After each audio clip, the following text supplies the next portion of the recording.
đêm khuya tịnh tọa suốt canh chừng, bỏ lại xác thân nơi ta bà cội khổ. Lớp áo da người này ta không muốn trở lại nữa, nhưng tới giờ cũng đành phải trở lại thôi. Đàn con tu sĩ của ta đang say sưa trong giấc ngủ im điềm nhân gian nghiệp chướng.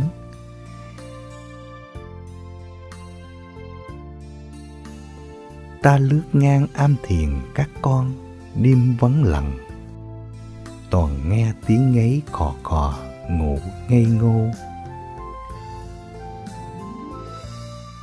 Ta đã trở lại với lớp áo người này đây. Nhìn ngang nhìn dọc trời đã hừng sáng. Tới giờ thiền rồi, sao các con chưa thức? 4 giờ sáng rồi, các con ơi dậy tọa thiền.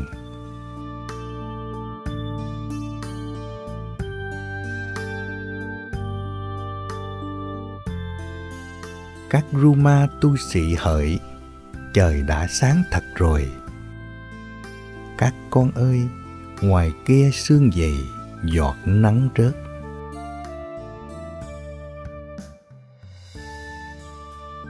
Guru đứng đợi các con ta lên chánh điện. Thức dậy đi nhé, để đi thiền các con ơi. Hãy tham thiền, nhập định, trao dồi đường tu. Sân vườn nhà Guru chim anh vụ đã thức. Chúng líu lo hót chào buổi sáng bình an phúc lạc. Guru từng bước đi qua các am thiền. Nhẹ nhẹ tiếng gậy cộc cộc, Guru gọi các con. Dậy đi các con ơi, trời đã sáng.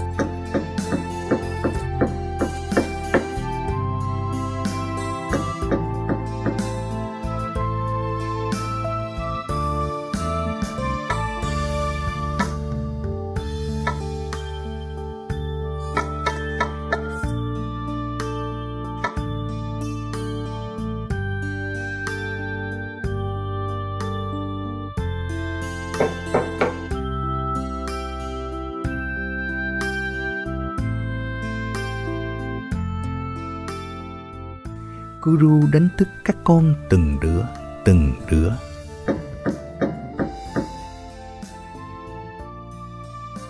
Mỗi ngày để các con tham thiền nhập định sâu hơn.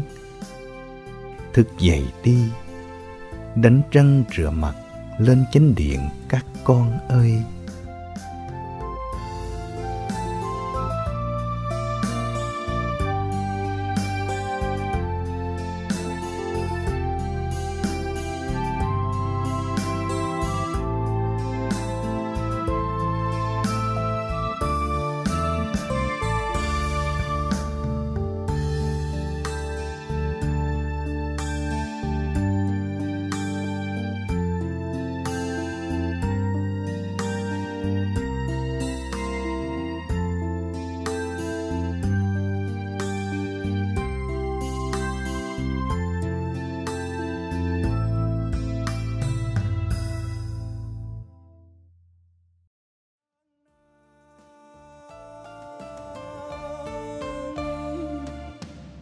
Cha gửi cho con những lời tâm sự,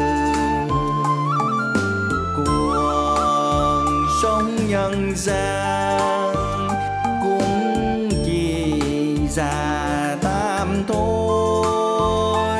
Hãy sống sao một đời người cao thượng, ánh đạo vàng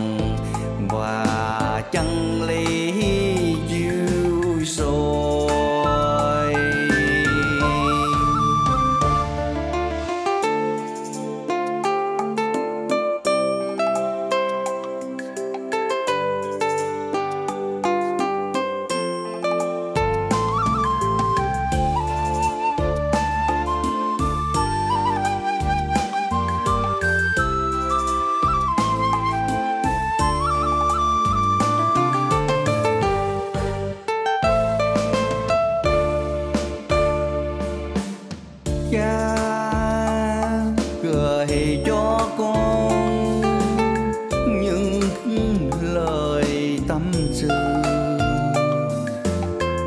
gửi gắm trong đây những tình thương ấm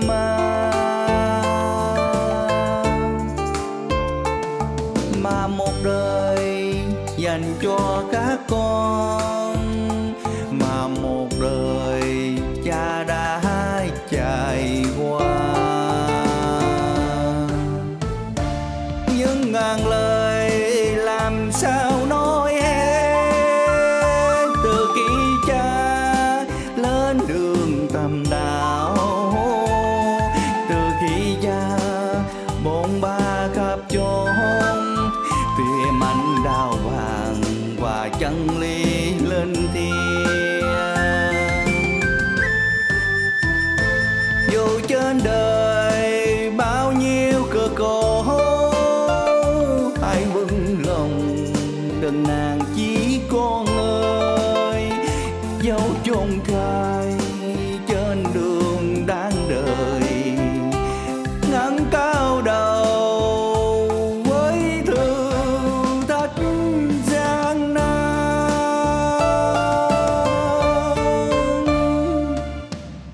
Cha gửi cho con những lời tâm sự, cuộc sống nhân gian cũng chỉ già tam thôi. Hãy sống sao một đời người cao thượng, ánh đào vàng và chân lý chiếu soi. Hãy sống sao một đời người cao thượng, ánh đào vàng